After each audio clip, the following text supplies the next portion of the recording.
Grade 9 is the year that South African teens get to make their very first adult decision, probably, when it comes to education, that is. But anyway, I really want to talk to you guys today about the subjects of subject choosing. It's such a critical time. I think it's exciting because you get to actually feel in control of your life, and this decision is going to impact your career life so positively when done right. Hence, I feel it's important for you guys to have the perfect guideline of this time. Hello guys, I'm Bella and welcome back to this channel. If it's your first time, hello, you are welcome. Today, as I have said, I want to talk to you guys about choosing your subjects. This is a very critical time in your life. It may feel a bit scary, like, oh my god, I don't know what to do, like, ooh, but you don't have to be overthinking the matter, because think of it in the sense of now you get to make your first real decision as a person. I'm going to walk you guys through what I feel is important to think about as you do this time. But first, let me tell you about this National Senior Certificate. You know, for grade 12, after you finish, you're going to get a National Senior Certificate. There are actually requirements for that certificate. You have, first of all, to have 4 compulsory subjects, which include mathematics or maths lit, depending on which one you choose to do, a language that is going to be a home language and a first additional language. So you have to have 2 languages basically, and then you have to choose life orientation. I feel life orientation is for the getting to know life aspect of things, and English is because you obviously have to have English, I think, as one of your languages because it's a learning medium for most of university. But in any case, now you know that you have those 4 compulsory subjects. With the rest of your 3, there's actually 25 options that you can choose from. I never knew that. Like, I actually never knew that there were. But then this means that it is wise when you are choosing high school, choose a high school with lots of options. Don't just go where your friends go or where your mom recommends you, moms, dads. Really look at what the high school is going to provide for you in terms of subject choice, because it's going to help you towards the career that you are going to choose. The great news is that in grade 10 and 11, you get to change 2 of your subjects if you feel like they are not aligned with the career path that you want.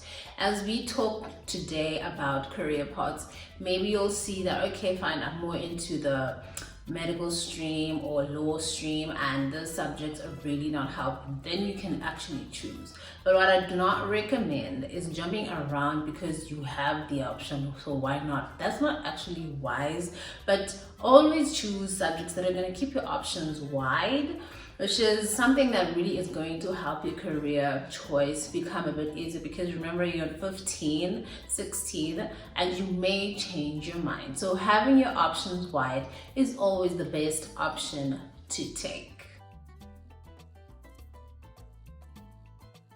So let me hook you up with a 3-step guideline that is going to help make your subject choosing experience a little less tedious. 1. What are you good at in terms of your subjects, and which ones do you like? Good at will be the ones that you're probably going to be tempted to do in high school because you're already passing, you're already getting the good marks. But what you don't know is that these subjects may not get you into the university you want, into the career that you want. So you may be good at them, but you need to be careful because they may not give you the life that you want. And the ones that you like are the ones that kind of feel natural to you, feel like you can do it forever. It just comes quickly to your mind, and you might find that sometimes you're not good at that. And I think that kind of problem you can deal with tutors, extra classes, and put a bit more effort, especially if you find out that they are actually aligned with the career that you want. Then you definitely would have to put in more effort. So finding out those subjects, and then you're actually going to use them in our next point. Second point has to be going to university sites. What this is going to help you do is reverse engineer your career planning process. Now, you're gonna get there is that, okay, now I know I love to do technology, I love me some maths, and I'm so good at English. You see it's your combination of subjects, and then you take them to the prospectus of the university that you are interested in, or any actually that you feel has a guideline that is worthy for you, or not worthy but just understandable for you. And then in that case you can actually compare that, oh, okay, my subjects can actually get me into medicine, into law, into science. And now you can actually also see, oh my goodness, actually if I want to do computer science, it's better for me to take computer literacy or IT in high school. This will actually help me even more to stand out as a candidate for this position when I am applying. Because remember, there's going to be lots of people applying, so the better your marks. And that's another thing. When you go to the university site, you can actually know what points they want, what marks, the averages that they need to do. So now you know that you're actually on an average working towards an 80, if that's what they want. I don't think there's a university that wants an 80, or like a 65, which is what I think most universities want. So then in that way you actually know what you're working towards. Nothing makes life easier like knowing where you're going. Having a direction feels great, which is part of the reason we have this channel. And lastly, you can do job shadowing. I didn't get this opportunity, but I wish I did, because I was crazy about science. But then when I found out that when I actually went to undergrad, right, and we would spend a lot of time at the lab, I found that I don't want to spend my whole life in a lab. I just don't feel like I would feel like I'm expressing myself enough. So job shadowing would have helped in a situation like that. So get yourself some people to job shadow. So if you could know what you like, go to the university site to see the jobs that you can do, and then after choose somebody to help you with job shadowing, you'll be set. Like, I feel that will put you in a very great position to choose subjects and to just choose a life that you are actually going to be happy with.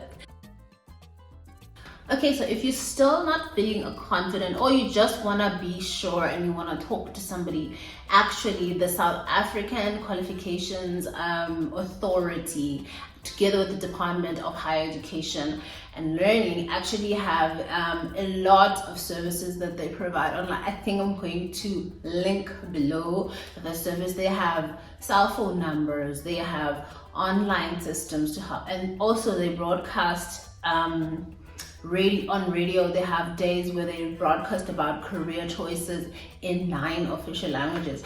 That's something that I felt like I also had to say, because I found that out and I never knew that. That could also be useful if you still just want to feel like you want to talk to somebody about it. And there are actually career advisors that you can talk to if you have the money. But the South African Qualifications one was actually quite good when I looked at it, and I would recommend it. I mean, it's a grade 9 subject choice. Remember, don't be hard on yourself.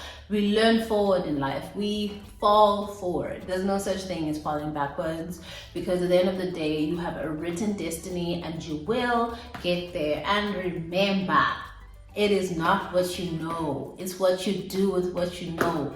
Make this proud. Thank you for the chat, you guys. Looking forward to seeing you next time. Don't forget to subscribe and like and share my videos.